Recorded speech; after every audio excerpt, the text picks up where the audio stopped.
I step into my bedroom and freeze. My heart stutters to a full stop, then lurches into a frantic rhythm. Giselle stands before my full-length mirror, her slender figure draped in ivory satin that catches the afternoon light streaming through my bedroom window. My wedding after-party dress. The one I spent 3 months searching for, the one that made James's eyes light up when I showed him the designer's sketch. My grandmother's diamond earrings dangle from her ears, catching prismatic light with every slight movement of her head. The heirlooms meant for me, the ones Grandma Rose promised would be mine on my wedding day. Giselle tilts her head, admiring her reflection, completely oblivious to my presence. The ivory satin cascades over her shoulders like it was made for her because it was made for me. "What are you doing with my wedding dress?" My voice barely rises above a whisper, but it carries enough force to make Giselle turn. Instead of guilt, her expression brightens. "Helena, perfect timing." She runs her hands down the fabric. "It looks better on me anyway." Mom agrees. The words hit me like a physical blow. Behind me, a floorboard creaks. I turn to find my parents hovering in the doorway, their expressions a mixture of discomfort and determination. They knew. Of course they knew. "Honey," Mom steps forward, her voice taking on that placating tone I know too well. "You'll have the main wedding gown. Can't you share just this once?" Dad nods, waving his hand dismissively. "Your sister has always looked stunning in white." Their words unlock a flood of memories. Giselle borrowing my designer shoes for a date, returning them scuffed beyond repair. My vintage purse coming back with makeup stains embedded in the leather. The cashmere sweater I saved 3 paychecks to buy, stretched beyond recognition after her weekend trip. Family comes first.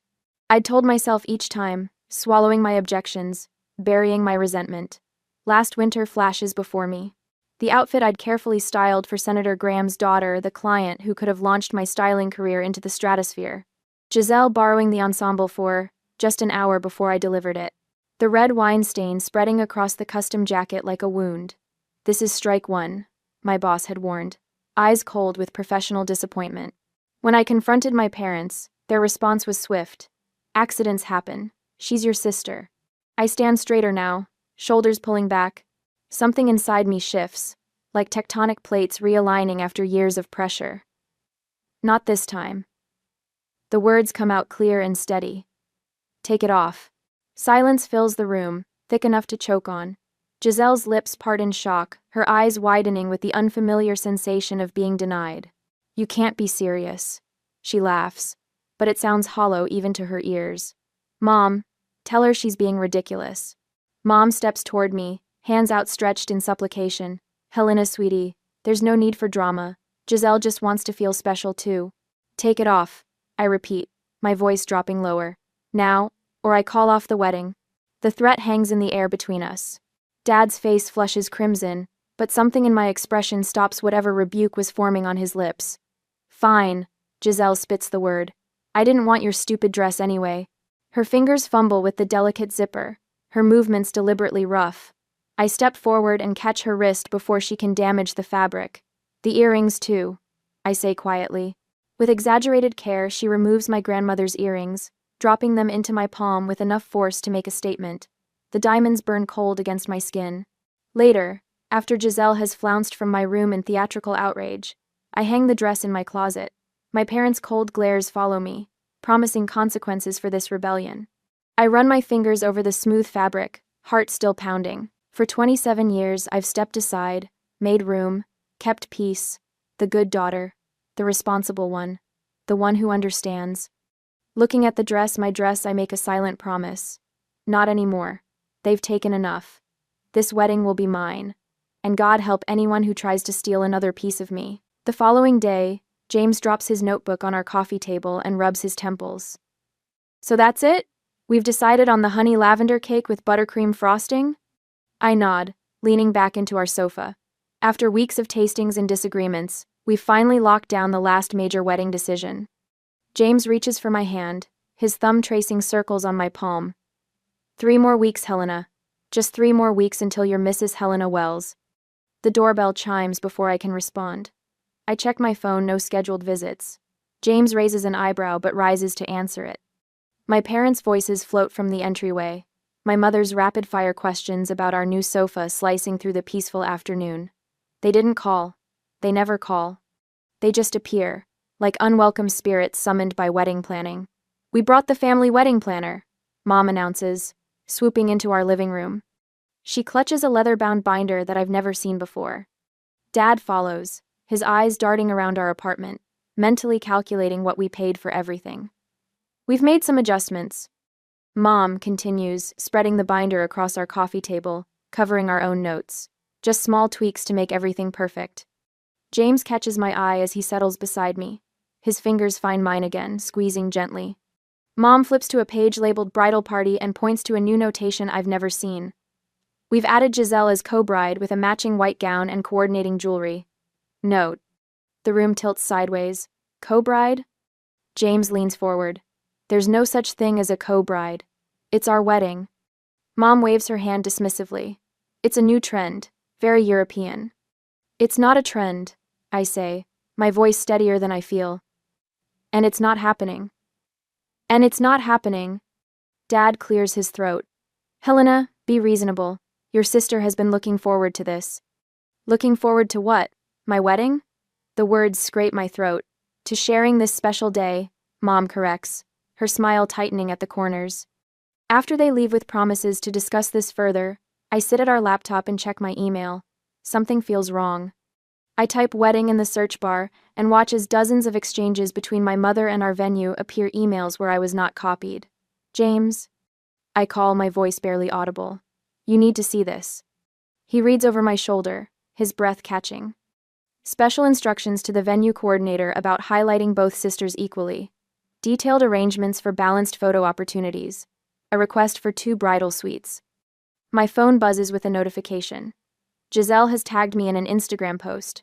My stomach clenches as I open it. There she stands in my after-party dress, now altered slightly, with the caption, "Final fitting for my wedding look, sister ceremony, double the brides." The comments flood with confused congratulations. "Didn't know you were engaged too. What's a sister ceremony?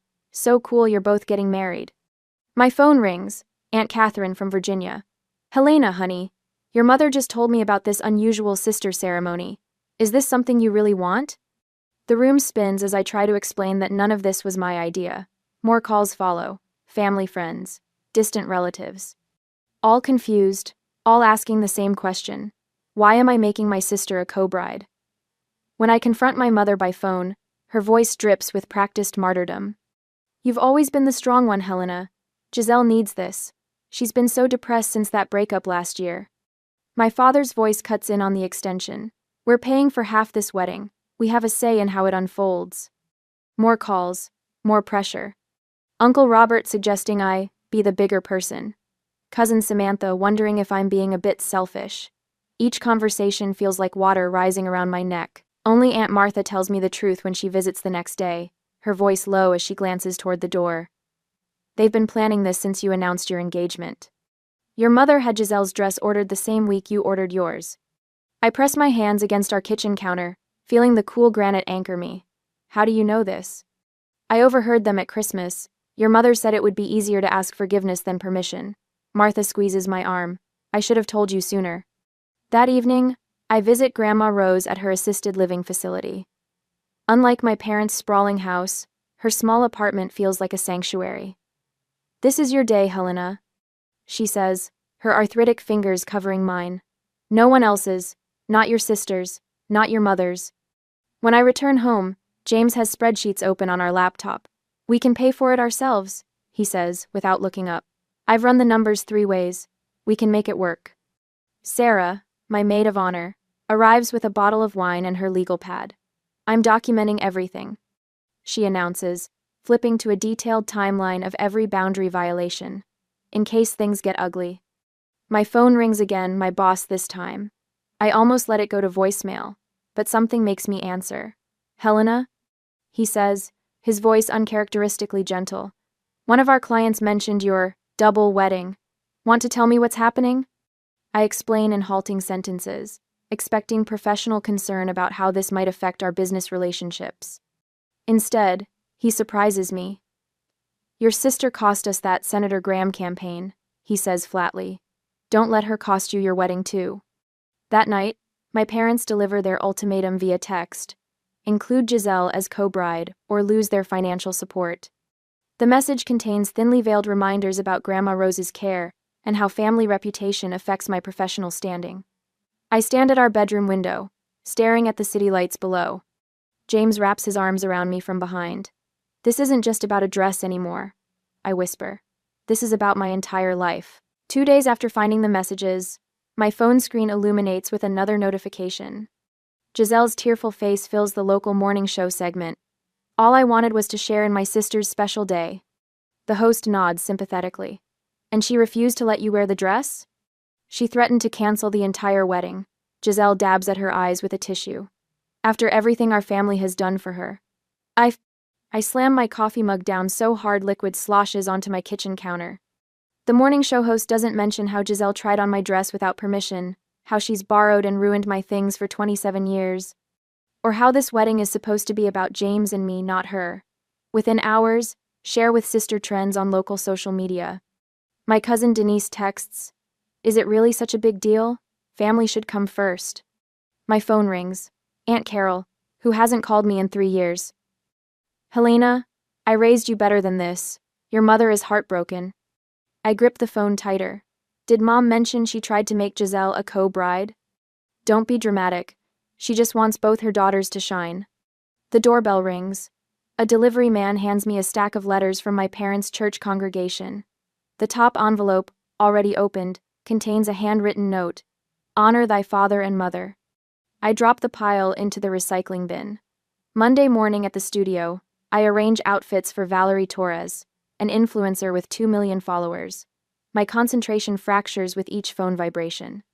12 texts from Mom, 7 from Dad, 23 from Giselle. "Is everything okay?" Valerie asks, studying my face as I adjust her collar. "You seem distracted." "Everything's fine." I lie, pinning the hem of her dress. "I saw that news segment with your sister." Valerie tilts her head. "Wedding drama, right? My followers are talking about it." My hands freeze mid-pin. My private life, my professional space, the boundaries blurring like watercolors in rain. It's complicated. I manage. After Valerie leaves, Diana, my boss, calls me into her office. The morning segment plays silently on her computer screen. "This needs to stay out of the studio," she says, gesturing toward the footage. "Clients come to us for perfection, not family soap operas. Keep it together or take a leave of absence." I nod, throat tight. It won't be an issue. Tuesday evening, I drive to Grandmother Rose's cottage in Pasadena. The familiar scent of cinnamon and old books wraps around me as I step inside. Her walls display family photos spanning decades, including one of my mother and her sister at a wedding, standing uncomfortably apart. "You look exhausted, my dear." Grandmother Rose guides me to her worn floral sofa. The tears come without warning. "They're making me the villain." Giselle went on television. The church congregation sent letters. My boss threatened my job. She holds my hand, her skin paper thin but her grip surprisingly strong. "Your mother did the same to her sister." I look up, startled. "What?" "At Louise's wedding.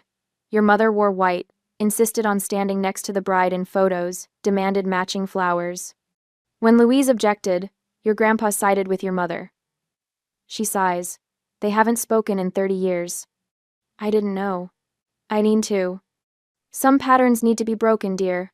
Someone has to be brave enough." She squeezes my fingers. "And you've always been the strong one."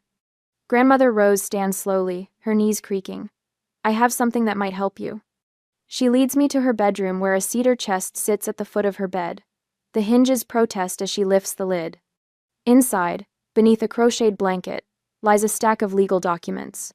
"What are these?" I ask, taking the folder she hands me. "Look at the house deed first." I scan the document, my eyes catching on my own name next to hers. "I'm a co-owner of your house?"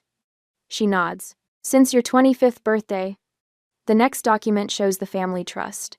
My name appears prominently as executor of my grandmother's estate. "Grandma, I don't understand." "I've been watching this happen for years," she says simply. "Your parents have always allowed Giselle to take what's yours. I wanted to make sure they couldn't take everything."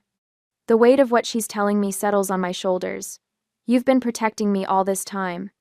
Now you can protect yourself." The next morning, I meet Tasha, a wedding planner not connected to my mother's social circle. Her office walls display photos of unique celebrations, none featuring matching sister gowns. "Tell me what you want," she says, emphasizing the word. For the first time since my engagement, someone asks what I want instead of telling me what I should accommodate. Security. I say immediately. People who will enforce the guest list and keep certain family members from disrupting things. Tasha doesn't blink. "We can arrange that." That afternoon, James's college roommate Marcus, now an IT security consultant, helps me change every password connected to our wedding. Vendor accounts, venue booking, photography portal. "Your family won't be able to make unauthorized changes," he promises, typing rapidly. "I've added two-factor authentication to everything." I call the venue directly, speaking with the manager instead of the coordinator my mother befriended. "I'm the bride, the only bride." I clarify. "Any changes must come directly from me or my fiancé. No exceptions." "Understood, Miss Carter. We'll update our files immediately." The satisfaction of reclaiming my wedding spreads through me like warmth after winter. I transfer funds from my savings account to cover my parents' portion of the costs. The confirmation email arrives with a finality that feels like freedom.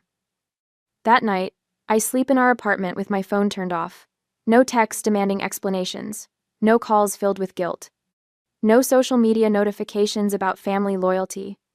James finds me on the balcony the next morning, watching the sunrise with a cup of coffee. "You look different," he says, joining me. I feel different. For the first time in weeks, my shoulders don't carry the familiar tension. The knot in my stomach has loosened. I've spent my life trying to keep peace by giving pieces of myself away. Now I'm gathering those pieces back, one boundary at a time. Some might call it selfish. I call it survival. Later that week, after I thoroughly checked every part of the plan, I met my family for dinner. "It's time to begin."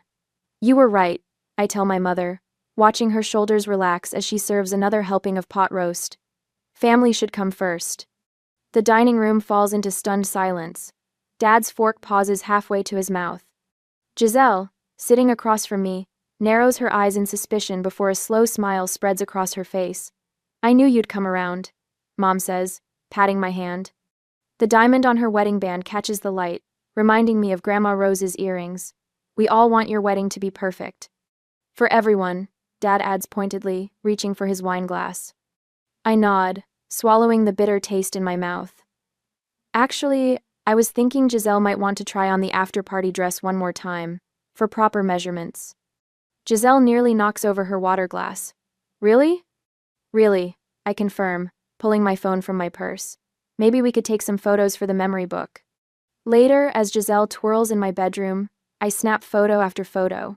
The ivory satin flows around her ankles as she poses dramatically beside my dressing table. Mom hovers nearby, her smile triumphant. The earrings dangle from Giselle's ears, catching prismatic light with each movement. "These photos will be treasured forever," Mom says, squeezing my arm. I smile, clicking one final shot. Yes, they will. While they chatter about shoe options, I step into the hallway, thumb moving swiftly over my phone screen. The carefully crafted email sends with a quiet whoosh. My chest loosens for the first time in weeks. The next morning, my social media post goes live at precisely 8 a.m., when Dad starts his workday, and Mom checks her accounts over coffee. "A bride deserves respect," reads the caption. Below it, a gallery unfolds.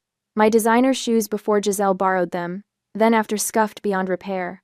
My vintage purse, once pristine, now stained with makeup. My cashmere sweater, stretched beyond recognition. And finally, Giselle wearing my wedding after-party dress and grandmother's earrings. The comments flood in immediately.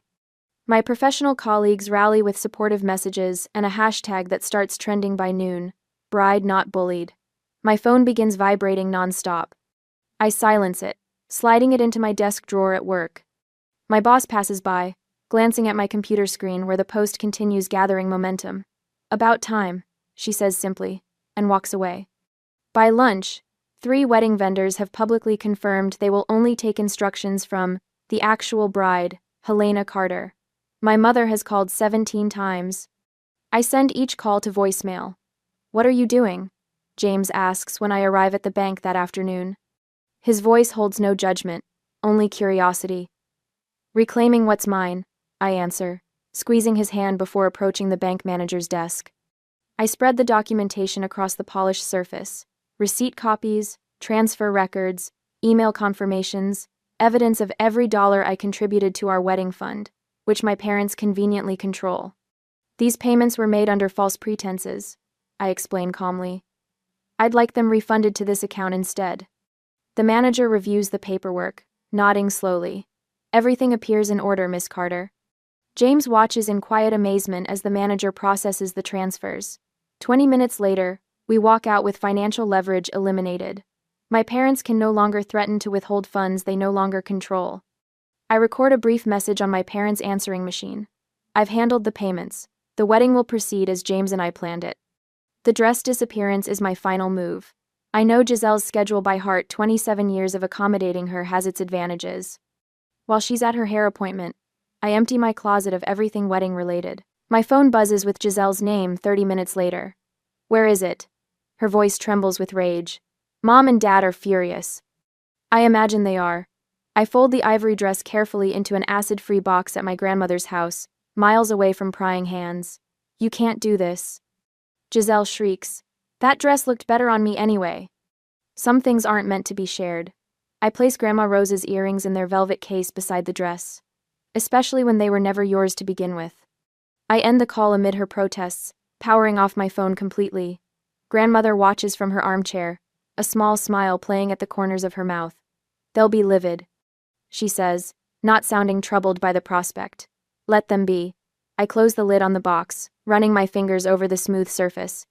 They've had control of my narrative for 27 years. The wedding is mine. Grandmother nods, reaching for my hand. And so, finally, are you. On the wedding day, I arrive at the venue 3 hours before the ceremony to find chaos already brewing. Through the glass doors, I spot Mom gesturing dramatically to the venue coordinator while Dad waves what looks like our contract in the air. Giselle stands slightly behind them, draped in a white dress suspiciously similar to my wedding gown. We had an understanding about the sister ceremony. Mom insists, her voice carrying across the marble foyer. It's a family tradition. The venue coordinator looks baffled. Ma'am, there's nothing in our paperwork about two brides. It's a verbal agreement, Dad blusters. We could pursue legal action for breach of contract.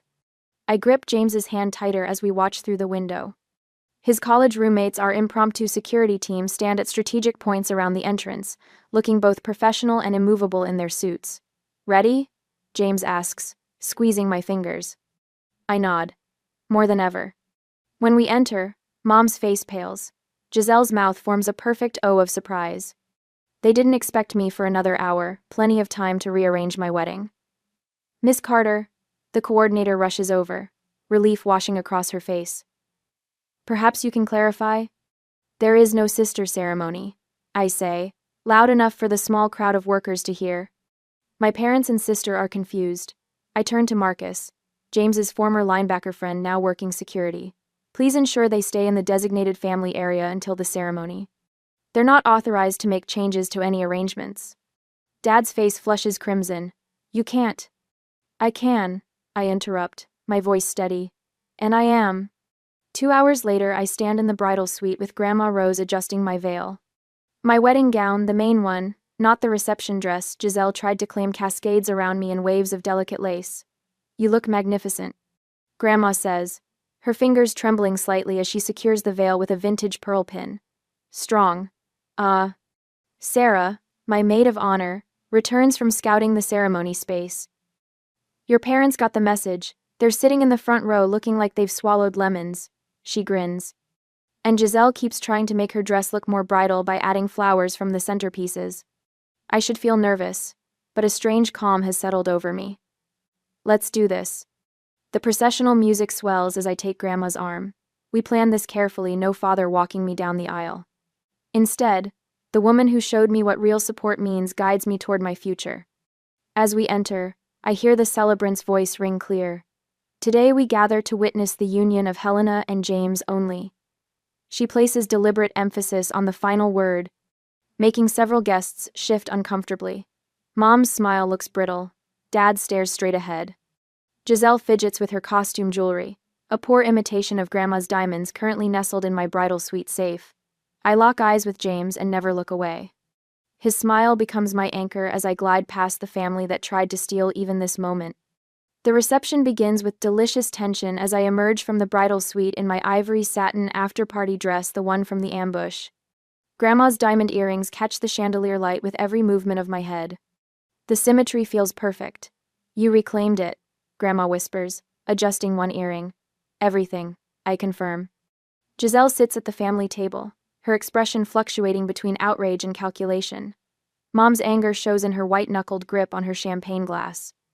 The photographer captures it all, immortalizing their displeasure alongside my joy. When it's time for toasts, I rise first. To those who truly support us and respect our boundaries, I say, raising my glass toward Grandma, then James, then Sarah. Notably absent from my gesture, the front family table. The party flows perfectly until I spot Giselle sidling toward the DJ booth. Mom follows close behind, whispering urgently to the wedding planner, who shakes her head firmly. Special sister toast. I hear Mom insist. It's traditional.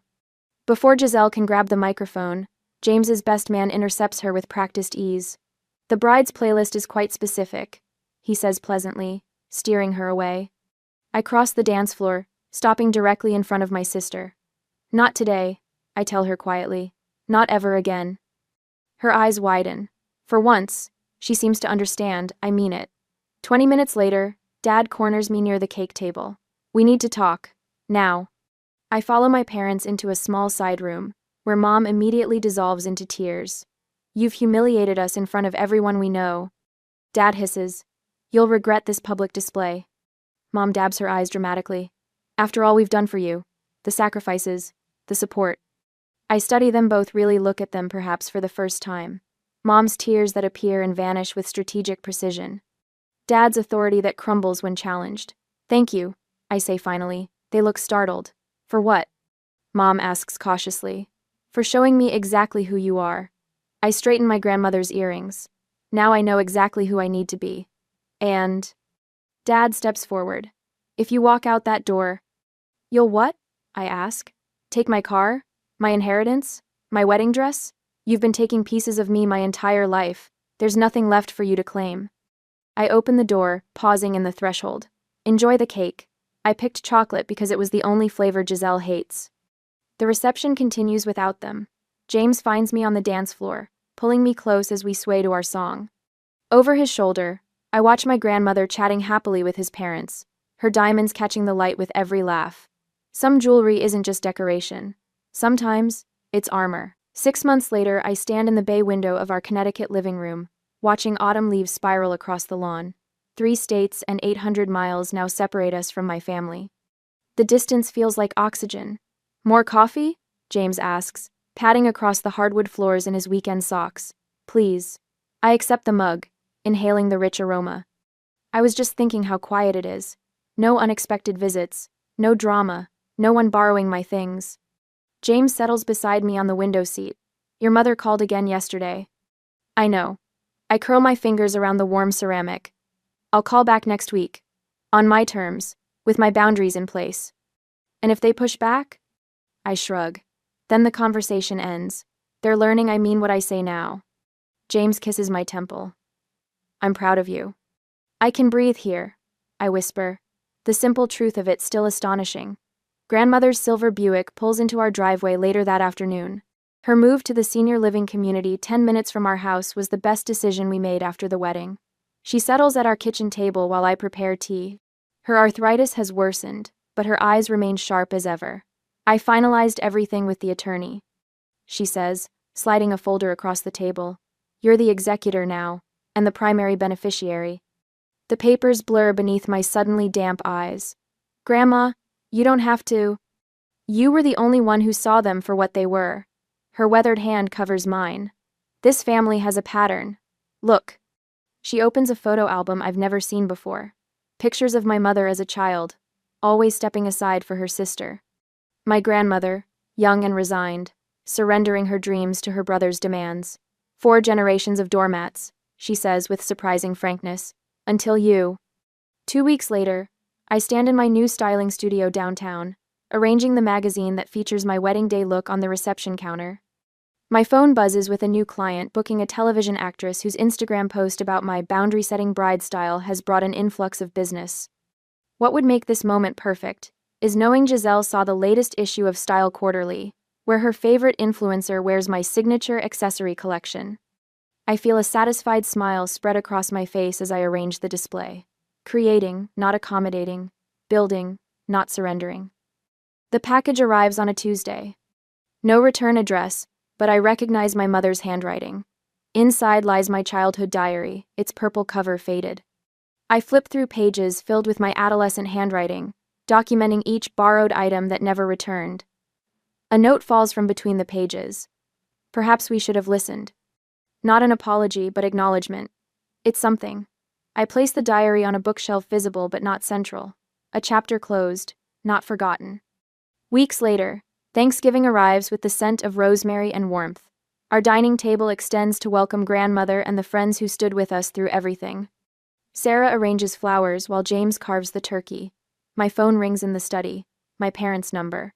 "Do you need to get that?" Grandmother asks, knowing exactly who's calling.